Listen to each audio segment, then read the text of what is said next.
Quote, "One night, in long bygone times, man awoke and saw himself. He saw that he was naked under the cosmos, homeless in his own body. All things dissolved before his testing thought. Wonder above wonder, horror above horror unfolded in his mind. Then woman too awoke and said it was time to go and slay. And he fetched his bow and arrow, a fruit of the marriage of spirit and hand, and went outside beneath the stars. But as the beasts arrived at their waterholes where he expected them of habit, he felt no more the tiger's bound in his blood, but a great psalm about the brotherhood of suffering between everything alive. That day he did not return with prey, and when they found him by the next new moon, he was sitting dead by the waterhole." End of quote. The passage above was written by Peter Wessel Zapffe, a Norwegian philosopher whom I often mention. Despite being pessimistic, Zapffe isn't exactly a Schopenhauerian. However, this excerpt found at the beginning of his essay titled "The Last Messiah" expresses very well something found in Schopenhauer's philosophy, to whom Zapffe is certainly indebted. Incidentally, it's something found in the writings of other pessimists I often talk about, such as Cioran. The idea expressed in the passage is this: at a certain moment, the profound consciousness that afflicts humankind awakened in an individual of our species. This individual, a hunter who until then had lived somewhat automatically despite his human intelligence, began to understand the world in a more complex way. He saw all animals as suffering brothers and sisters of his own. He preferred death to continuing in this world where life devours itself for absolutely nothing. I could attempt a sociological, economic, political, psychological, etc. analysis of the sad episode of the poor dog Aurelia, who lived on the beach in the city of Florianopolis in the state of Santa Catarina, being cared for by local residents, and how he was violently beaten by privileged teenagers from wealthy families, to the point that his brain matter was exposed and he had to be euthanized by a vet. I could express anger at some of the parents of these teenagers for coercing and threatening witnesses and people who publicized the case to the mainstream media, as well as point out the absurdity of seeing some of these teenagers being sent to Disney World to spend a few days away from the country in order to escape some of the repercussions. I could try to point out how these same teenagers are suspected of attempting to kill other stray dogs in the city, and how such actions can indicate traits of psychopathy, considering the association made up by pop culture between animal abuse and serial killers. But I'm not going to do any of that. We're already saturated with perspectives like that. Besides, I'm fed up with those who think that everything in existence boils down to politics, material conditions, history, geopolitics, and mental issues that, in theory, are solvable through some kind of treatment. These things are important, of course, but they are part of existence. They are not its lining. In the vast majority of the universe, there is no politics, material conditions, history, geopolitics, or psychological problems, because the vast majority of the universe is inanimate, inorganic. And I don't mean inorganic in a pure sense of inorganic chemistry, but in the broader sense of having no life whatsoever. The universe is malignantly indifferent to life, to the point of almost being hostile. If we could attribute some anthropomorphic characteristic to it, if we could speak of an intelligence behind the universe, we would be absolutely correct in saying that it is evil. It has managed, at least on one planet, to cram the universe with countless suffering.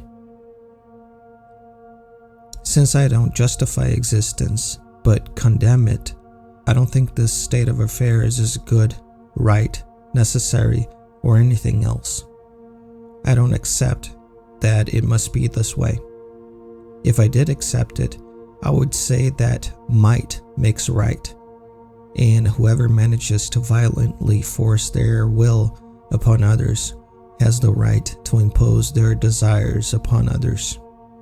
Nature works this way, however much we try to romanticize it to this day. Nature is extremely hostile, horrendous, brutal, despite being beautiful to behold. However, animals don't understand this, since they live in an eternal present without forming concepts the same way that, unfortunately, we do. Although conscious to varying degrees, some more and some less, they don't possess the profound consciousness to which we were condemned by nature itself, since it was nature that gave birth to us, just as it gave birth to other animals, our brothers. We had the misfortune of being separated by nature itself from the rest of it. Misfortune not because nature is wonderful, it is horrible.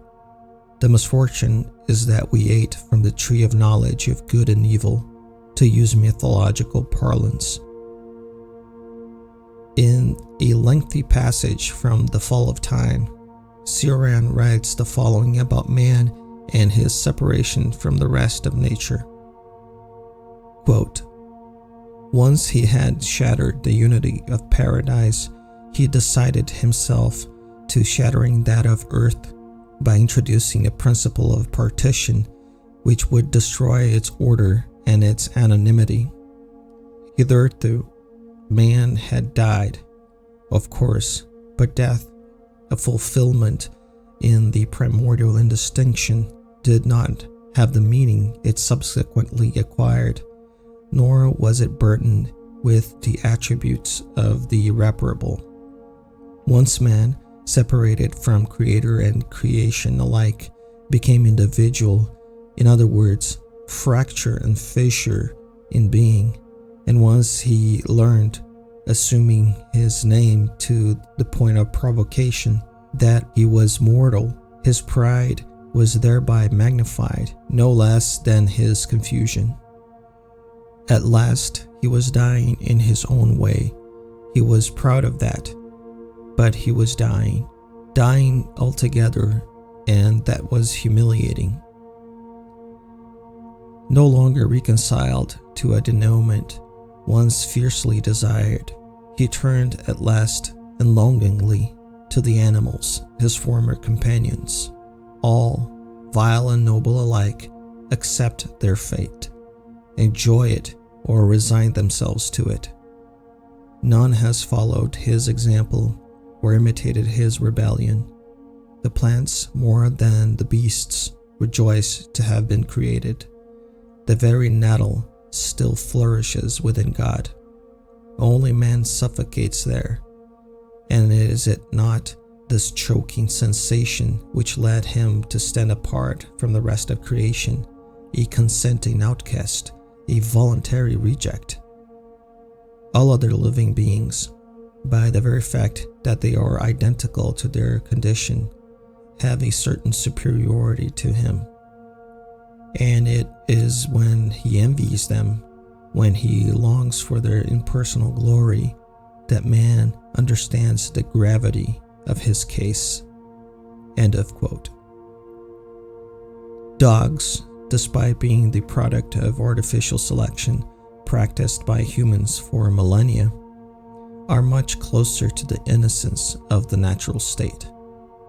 Not because they are incapable of inflicting pain and death like their wolf ancestors. Some of them are fully capable of it, but because they don't know what they are doing in the same way we do. They work by instinct and emotion. They are intelligent, yes, but they don't form concepts like we do. In fact, they are incapable of forming concepts like malice and wickedness, which are certainly put into practice by those who beat up dogs for fun. Even wild dogs that live by hunting are incapable of ruminating in a complex and malicious way about their prey. The evil that exists there is not the animal's fault, but the fault of the whole of existence, which is poorly constructed. Humans alone have enough awareness and intelligence to understand that they are part of everything, that they are brothers, even to dogs, even those that live on the streets and beaches. While for Kant, morality is based on reason, while for him we should only act if we consider that such action can be transformed into a universal law. For Schopenhauer, morality is based on the recognition of oneself in the suffering of another, since, in his philosophy, we are all disposable puppets in the hands of an insatiable and immortal will. We suffer in the struggle for existence in the name of the will, killing, dying, and reproducing to affirm it. Humans, by force of chance, emerge with the cognitive apparatus that gives them the power to see things almost as if apart from everything else, although they are never truly apart from the rest of existence. To their horror, they understand the process as a whole. Pessimistic morality, therefore, comes to realize that we are linked in a brotherhood of sufferers who are fueled by a yearning for manifestation that is willing to trample over anything to assert itself, something that we understand we must diminish or deny within ourselves. Some people argue and protest, saying that before we care about animals, we should care about people, and that as long as one person is suffering, we shouldn't lose sleep thinking about the suffering of animals. The problem with such assertions is that they ignore the reality that one thing hardly exists without the other. Yes, it's more common to recognize oneself in beings close to us and of the same species. But the more we recognize ourselves in those who are different, the more moral we are, the less brutal. That's why Schopenhauer writes in The World as Will and Representation that the noble person, quote, perceives that the distinction between himself and others, which to the wicked man is so great a gulf, belongs only to a fleeting, deceptive phenomenon. He recognizes immediately, without reasons or arguments, that the in itself of his own phenomenon is also that of others, namely that will to live which constitutes the inner nature of everything and lives in all. In fact, he recognizes this extends even to the animals and to the whole of nature. He will therefore not cause suffering even to an animal. End of quote. How can the pessimist, who treats the foundation of the world as a devastating and indifferent will, who treats nature as the source of all chaos and all pain, say that we should treat other natural beings well. It is not because of nature as a whole, as an entity, that we should treat other suffering beings well. We should treat them well precisely because they suffer, because they are victims of existence, because they were placed here without any prior warning, since they did not exist, just as we were placed. Meekness and holiness come from the denial of our own will, our ego, whatever you want to call it. It doesn't come easily to everyone, quite the contrary. But difficulty doesn't justify the practice of horror, even more so when one knows it is horror.